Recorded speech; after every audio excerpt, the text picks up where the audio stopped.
Hello students, आज हम poem number 5 the ball poem के इम्पॉर्टेंट क्वेश्चन सेंट्रल आइडिया देखेंगे। The boy was playing with his ball near the harbour. Harbour क्या होता है? जहाँ पे शिप्स खड़ी होती हैं। तो एक लड़का था, वो अपनी बॉल के साथ हार्बर के पास खेल रहा था। The ball slipped from his hand and fail into the water. He stands in shock shaking. उसके हाथ से बॉल जो है वो स्लिप हुई और पानी में चली गई। वो वहाँ शॉक में खड़ा रह गया कि ये कहाँ चली गई, कैसे चली गई, और शेक कर रहा था वो। His childhood memories are gone down with the ball. उसकी जो चाइल्डहुड बचपन की मेमोरीज थी वो सब बॉल के साथ चली गई थी। The poet does not disturb him. Poet ये सब देख रहे थे, लेकिन पोइट ने उस बच्चे को डिस्टर्ब नहीं किया। The boy must learn to bear the loss. अब बॉय को जो है वो खुद सीखना है लॉस को बियर करना, सहना। He must learn to move on, और मूव ऑन यानी आगे बढ़ना भी उसको खुद ही सीखना है। Money can buy new things but can not buy the loss. पैसे जो है वो 10 डाइम की बॉल थी। पैसे नई बॉल तो ला सकती है, लेकिन वो जो बॉल है वो उसे नहीं ला सकती जिसके साथ उसकी चाइल्डहुड मेमोरीज है। तो money can by the things but can not buy the loss. जो हम खो चुके होते हैं उसे वो खरीद नहीं सकते हम पैसे से। What does in the world of possession means? In the world of possession means the world is full of materialistic things. Materialistic thing जो दुनिया है वो पूरे मटेरियलिस्टिक चीज़ों से भरी हुई है। मटेरियलिस्टिक थिंग्स क्या होती हैं? Are those things which bring comfort and luxury in our life. जो हमें कंफर्ट प्रोवाइड करता है, आरामदायक ज़िंदगी देते हैं और लग्जरी देते हैं।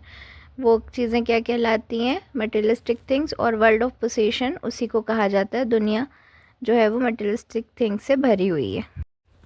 What does the poet say the boy is learning from the loss of the ball? The poet say the ball is learning from the loss of the ball that money can buy new things but cannot buy the loss. पैसे जो है वो नई चीज़ें तो खरीद सकते हैं, लेकिन जो हमने खोई हैं वो चीज़ें पैसा वापस नहीं ला के दे सकता। He must learn to face the pain and move on. उसको सीखना है to bear the loss and to face the pain and to move on। आगे मतलब सब दर्द वर्द को सहते हुए उसे अब क्या सीखना है? आगे बढ़ना। चलिए स्टूडेंट्स, पोएम नंबर 6 अमांडा देखेंगे हम। How old do you think Amanda is? आपको क्या लगता है अमांडा कितनी बड़ी थी? Amanda is about 9-10 year old school going girl. वो स्कूल जाने वाली एक बच्ची थी, 9-10 साल की। When her mother instruct her she goes into imagination she is very immature. अब हमें 30 वर्ड्स में लिखना होता है, हम एक लाइन तो लिख नहीं सकते। तो जब उसकी मम्मी उसको इंस्ट्रक्शंस देती थी तो वो इमेजिनेशन में ही चली जाती थी, वो सुनती ही नहीं थी। वो बहुत ज़्यादा इमेच्योर थी।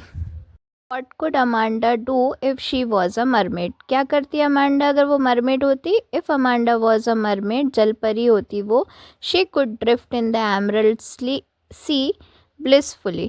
अब ये ड्रिफ्ट यानी होता है तैरना। एमरल्ड सी जो है वो आपका दिया हुआ है बुक में, पोएम में। एमरल्ड वैसे ग्रीन कलर को बताता है, तो ग्रीन कलर के समुद्र में वो ब्लिसफुली हैप्पीली तैरती रहती है। To enjoy her freedom and silence, ताकि वो अपने आज़ादी और साइलेंस को, क्योंकि उसकी मम्मी हर टाइम इंस्ट्रक्शन देती रहती थी तो वो साइलेंस चाहती थी और फ्रीडम चाहती थी थोड़ा सा।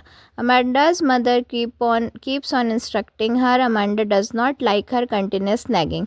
वो अमांडा को उनकी कंटिन्यूस नैगिंग पसंद नहीं थी, लगातार टोकना।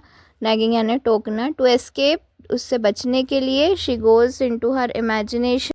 पूरे पोएम में या आपको कोई भी क्वेश्चन आए, आपको कुछ लाइंस जो हैं वो बिल्कुल याद कर लेनी है। अमांडाज मदर कीप ऑन इंस्ट्रक्टिंग हर से लेके शी गोज़ इनटू इमेजिनेशन तक।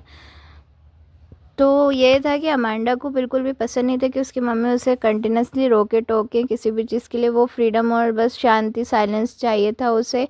इससे वो क्या डिफरेंट डिफरेंट इमेजिनेशंस में चली जाती थी। और ये जो एमरल्ड सी में तैरना, अकेले एंजॉय फ्रीडम करना, ये भी उसकी एक इमेजिनेशन ही थी। Is Amanda an orphan? Why does she say so? तो क्या अमांडा एक अनाथ थी? Amanda is not an orphan. Amanda want to live the life of an orphan, लेकिन वो फिर भी अनाथ की ज़िंदगी जीना चाहती थी। क्यों? She can Rome freely on the street and make patterns on the soft dust with her bare feet. वो क्या चाहती थी कि वो इधर उधर बस ऐसे ही सड़कों पे दौड़ती रहे और अपने बिना चप्पल वाले पैरों से, बेयर फीट यानी बिना चप्पल पहने वाले पैरों से, सॉफ्ट डस्ट से जो अपने टोज़ हैं उससे पैटर्न बना सके। वो क्यों ऐसा करती थी? क्योंकि आप इसमें वही आंसर लिखेंगे, Amanda's mother keeps on instructing her and she does not like her continuous nagging, and to escape from this she goes into imagination. Do you know the story of Rapunzel? Why does she want to be Rapunzel. अब Amanda की एक और जो imagination थी वो ये थी कि वो रपेंजल होती काश। तो yes, we know the story of Rapunzel who lived alone in the tall tower and had long and beautiful hairs. Rapunzel जो थी फेरी टेल है उसमें वो लॉन्ग टावर में रहती थी, उसके बहुत खूबसूरत और बड़े बड़े मैजिकल हेयर्स थे। Amanda want to be Rapunzel because Amanda's mother keeps on instructing her. Amanda does not like her continuous nagging. To escape from this, she goes into imagination where she finds freedom, silence and happiness. तो अगर 3 marks में आता तो आप ये पूरा ही answer लिखिएगा 75 words में। सेम आपको ये नीचे की 4-5 लाइनें तो हर आंसर के लिए इस चैप्टर में याद कर लेनी है। What are the things that Amanda's mother asked her to do and not to do? क्या चीज़ें थी जो अमांडा की मदर पूरे पोएम में उससे बोलती रहीं कि ये करो और ये मत करो? Not to bite her nails, नाखून मत चबाओ। Not to hunch her shoulder, ऐसे कंधे झुका के मत रहो। To sit in proper posture, अच्छे से प्रॉपर पोस्चर में बैठो। टू फिनिश हर होमवर्क, अपना होमवर्क पूरा करो। टाइडी हर रूम, अपना कमरा साफ़ करो। क्लीन हर शूज़, जूते साफ़ करो। स्टॉप सल्किंग, मुँह मत बनाओ सड़ा सा। नॉट टू ईट चॉकलेट्स, और उसको चॉकलेट खाने से भी मना किया था कि उसके फेस पे एक्ने ना हो जाएं, दाने ना हो जाएं। स्टूडेंट्स, पोएम नंबर 7 ट्रीज देखते हैं। Central idea of the trees, the poem tells us about that trees should live freely in the forest. Trees को फ्रीली फॉरेस्ट में रहना चाहिए, जंगल में रहना चाहिए। नॉट इनसाइड द हाउस, घरों में नहीं रहना चाहिए। Trees try to go back to the forest where they can grow freely. The poem teaches us that nature wants freedom and we should not try to control or trap it. जो भी nature है वो जो होता है वो freely grow करना चाहता है, फ्रीली रहना चाहता है, फ्रीडम चाहता है। हमें उसे बंधक बना के, बंद करके नहीं रखना चाहिए।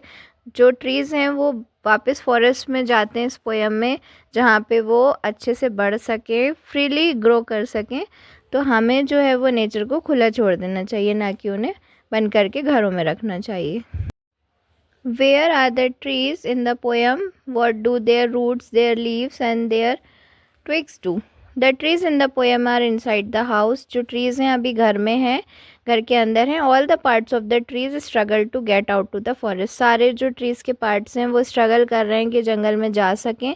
The roots try to free them from the cracks in the veranda floor. जो वरांडे का फ्लोर है वहाँ पे जो क्रैक्स हैं उसमें से रूट्स निकल रही हैं बाहर। The leaves try to break the glass panes, और जो पत्तियां हैं वो ग्लास पेन्स को तोड़ रही हैं। The twigs are coming out of the roof, और छत से जो है वो छोटी छोटी टहनियाँ, ट्विग्स यानी छोटी वाली टहनियाँ, वो बाहर आना चाह रही हैं छत से। तो सारे पार्ट जो हैं ट्री के वो कहीं ना कहीं से बाहर निकल के फॉरेस्ट की तरफ जाना चाह रहे हैं। What does the poet compare their branches to? The poet compare their branches to newly discharged patients. A newly discharged patient is in a hurry to go out of the hospital. In the same way, tree branches are in hurry to get out. जो poet है उन्होंने tree की जो टहनियाँ हैं, branches हैं, उन्हें एक जो नया डिस्चार्ज होता हुआ पेशेंट उससे कंपेयर किया है। जैसे कि पेशेंट बहुत घबरा जाते हैं हॉस्पिटल में रहते रहते, तो उनको बहुत जल्दी होती है हॉस्पिटल से बाहर निकलने की। इसी तरीके से ब्रांचेज़ भी घबरा गई हैं, घर में रह के वो बाहर जाना चाहती हैं और अच्छे से रहना चाहती हैं। इससे वो भी क्या है, पेशेंट की तरह जल्दी में है घर से बाहर निकल के फॉरेस्ट की तरफ जाने के लिए। Why are trees moving to the forest? Forest में जाना क्यों चाह रहे हैं ट्रीज़?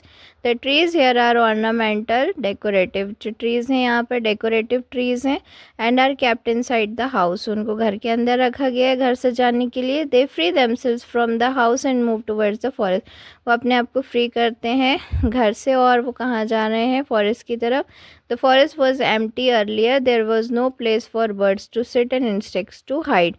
पहले फॉरेस्ट जो बिल्कुल खाली था, वहाँ कोई पेड़ नहीं थे, तो बर्ड्स को बैठने की कोई जगह नहीं थी, इंसेक्ट्स को हाइड करने की वहाँ कोई जगह नहीं थी, इसलिए ट्रीज़ हैं और वो फ्रीली ग्रो भी करना चाहते हैं, they want to grow freely in the forest.